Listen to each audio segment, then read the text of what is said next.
So I wanted to introduce you to this interesting little resource management card game here called Shadows of Macao. It's got a slightly dark theme.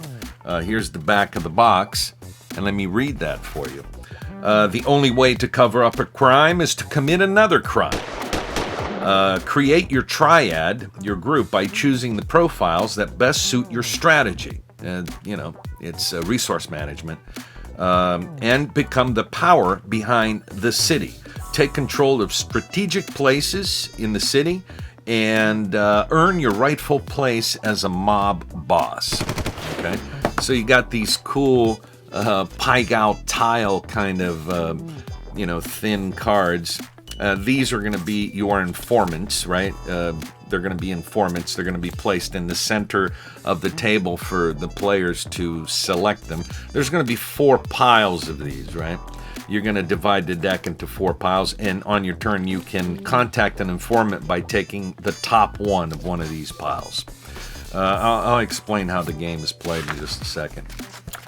Here's the manual. It's a pretty clear manual. It's not a hard game to learn to play, but there are a couple of things here that are not super clear. Part of that, though, I think it's my tendency to overthink, right? When you're reading these manuals, you're looking for them to tell you exactly what goes on there. Oh, but they didn't say I could draw a card.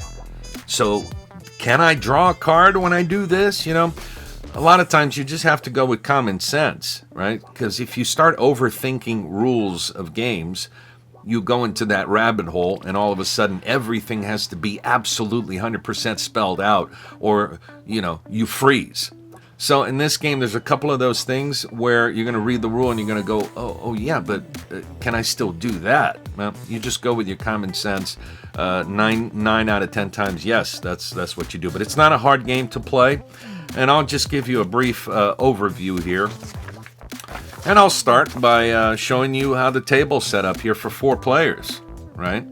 You're going to have these piles, 4 piles of informant cards in the center, the ones I just showed you. You're going to have, these are the 4 players. Let's say this is you there. You're going to get 1 widow card. I'll explain what the widow card is in just a second. And depending on how many players, you're going to be placing these establishments there. These establishments, depending, like on a 2-player game, you shuffle these and you choose only 4 of them.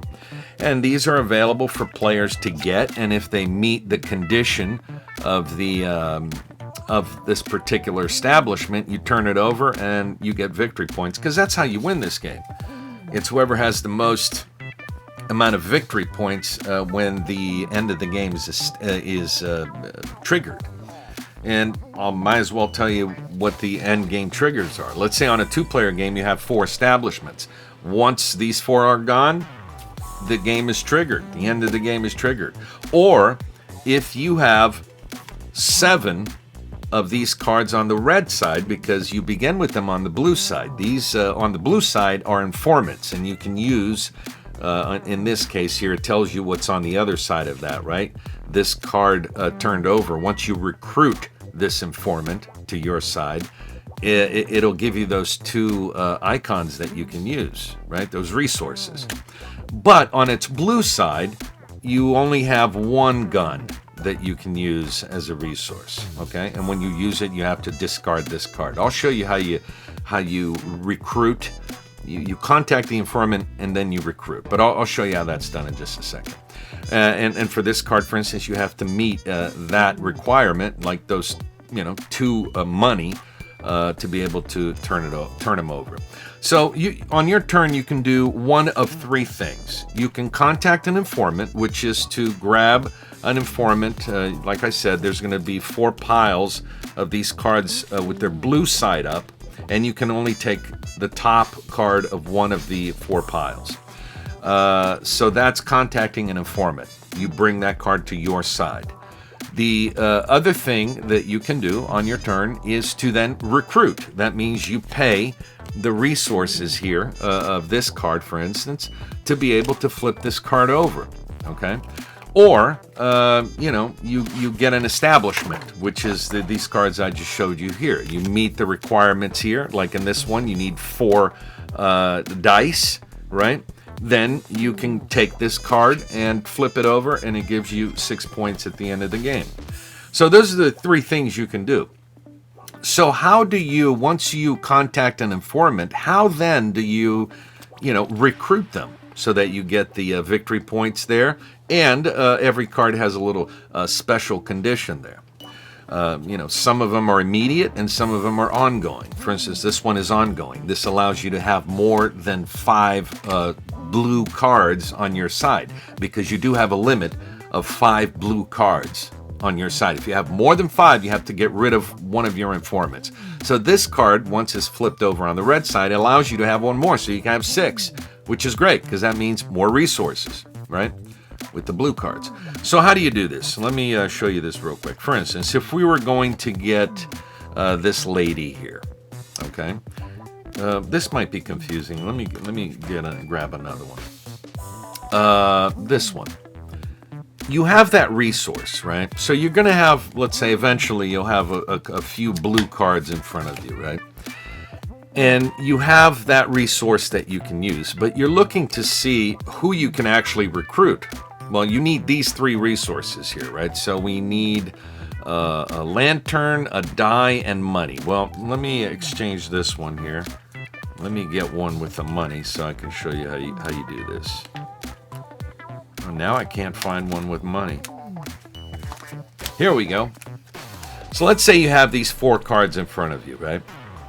And you want to recruit this one. Well, you need a die. Okay. Wrong one. No, is that the one I wanted? You get the idea, right? Actually, I needed to recruit this one. I need one with a die, a money, and lamp. Why did I grab another lamp? I need somebody with a die. Here we go. So let's say we have these 4 cards here, and you want to recruit this one, right? Well, you need a die, a lantern, and money. Well, we have it right here: a die, lantern, and money. So what you do is you pay these. You take these informants and you return them to the center of the table. You stick these cards under the shortest stack in the center there, because remember, you're going to have 4 stacks of these informants, and you can only take the top card of those stacks. But that's basically the discard pile, right? Once you get rid of these, once you pay these resources to be able to get this, you stick these on the bottom of the smallest pile. Then you can flip this over. Now you get that ability. That particular ability there, and that wasn't super clear, you know, in the rule book, means that any lantern can also be a money, and any money can also be a lantern. So let's say I have this situation here. I have a die and a lantern, but I need a money.